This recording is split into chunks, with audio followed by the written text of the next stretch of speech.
राज्यातील माध्यम प्रतिनिधींचे प्रश्न समस्यांची आपल्याला जाणीव आहे, त्या सोडविण्यासाठी राज्य शासनाकडे पाठपुरावा करण्यात येईल अशी ग्वाही महाराष्ट्र राज्य अधिस्वीकृती समितीचे अध्यक्ष यदू जोशी यांनी येथे दिली आहे। नाशिक विभागीय अधिस्वीकृती समिती माहिती आणि जनसंपर्क महासंचालनालय अधीनस्थ जिल्हा माहिती कार्यालय नाशिक आणि एचपीटी कला व आरवाईके विज्ञान महाविद्यालय नाशिक यांच्या संयुक्त विद्यमाने एचपीटी महाविद्यालयाच्या कुसुमाग्रज सभागृहात आयोजित विकास पत्रकारिता कार्यशाळेत ते बोलत होते।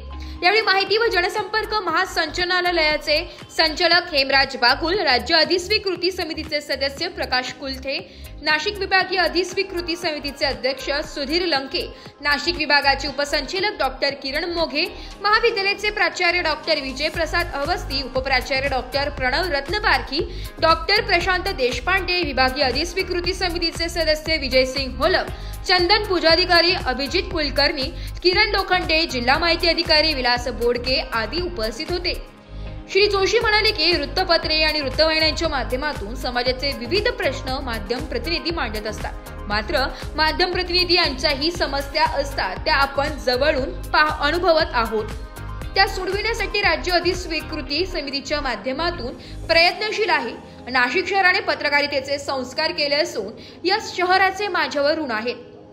नाशिक शहरात पत्रकारांसाठी गृह योजनेचा प्रस्ताव आहे, तो पूर्णत्वासाठी राज्य शासनाकडे पाठपुरावा करण्यात येईल। त्यासाठी स्वयंसेवक म्हणून काम करू। मंत्रालय विधिमंडळ वार्ताहर संघाच्या सदस्यांसाठी असलेल्या विमा योजनेच्या धर्तीवर नाशिकच्या माध्यम प्रतिनिधींसाठी योजना लागू करण्यासाठी पाठपुरावा करण्यात येईल असे त्यांनी सांगितले।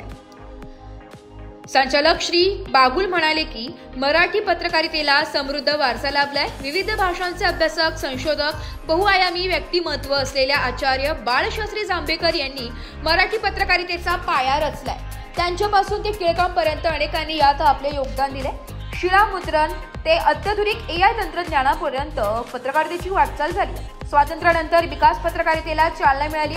विकासाच्या संकल्पनेला व्यापक आयाम आहे, त्याचा दृष्टिकोनातून विकास पत्रकारिता कार्यशाळेकडे पाहता येईल। लोकशिक्षणाचे माध्यम पत्रकारिता आहे। सर्व समाज सुधारकांनी सामाजिक सुधारणांचे माध्यम म्हणून पत्रकारितेचा अवलंब केलाय। समाजाचे वैचारिक नेतृत्व पत्रकारितेकडे आहे, त्यांनी समाजाला दिशा देण्याचं काम केलंय। आता वाचक अधिक समृद्ध झालाय, अशा समाजाचे वैचारिक नेतृत्व करण्यासाठी आपण सक्षम झाले पाहिजे।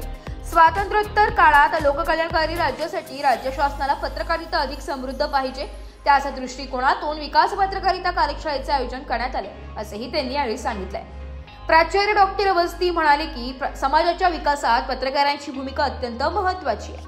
महाविद्यालयाच्या माध्यमातून विविध उपक्रम राबविण्यात येतात, अशा प्रकारच्या कार्यशाळा पत्रकार आणि विद्यार्थ्यांना उपयुक्त ठरतील असा विश्वास त्यांनी व्यक्त केलाय। उपसंचालक डॉक्टर मोघे म्हणाले की सामाजिक भान, सामाजिक जाणीव, विश्लेषणात्मक अनुभव समृद्ध विकास पत्रकारितेला चालना देण्याची भूमिका आहे। त्यासाठी स्वर्गवासी शंकरराव चव्हाण पत्रकार कल्याण निधी, बाळशास्त्री जांभेकर पत्रकार कल्याण निधी, विकास पत्रकारिता पुरस्कार आदी विविध योजना आहेत। माध्यम प्रतिनिधींनी जिल्हा माहिती कार्यालयाच्या माध्यमातून या योजनांची माहिती घेऊन त्यांचा लाभ घ्यावा असे आवाहन त्यांनी केले। पत्रकारांना योजनांचा लाभ मिळवून देण्यासाठी जिल्हा माहिती कार्यालयाची भूमिका नेहमीच सकारात्मक राहील असेही त्यांनी सांगितले। श्री लंके म्हणाले की अधिस्वीकृती पत्रिका म्हणजे एक प्रकारची राज्य शासनाची मान्यता आहे, त्यामुळे आपण अधिक जबाबदारीने काम करण्याची आवश्यकता आहे। पूर्ण वेळ काम करणाऱ्या पत्रकाराला अधिस्वीकृती मिळण्यासाठी समितीचे प्रयत्न राहतील असे सांगत त्यांनी अधिस्वीकृती पत्रिका राज्य शासनाची आचार्य बाळशास्त्री जांभेकर सन्मान योजनेची माहिती दिली आहे। विभागीय अधिस्वीकृती समितीचे सदस्य अभिजित कुलकर्णी यांनी मनोगत व्यक्त केले। जिल्हा माहिती अधिकारी श्री बोडके यांनी प्रास्ताविक केले। प्राचार्य अनुजा मराठे यांनी सूत्रसंचालन केले। उपप्राचार्य डॉक्टर रत्नपारखी यांनी आभार मानले।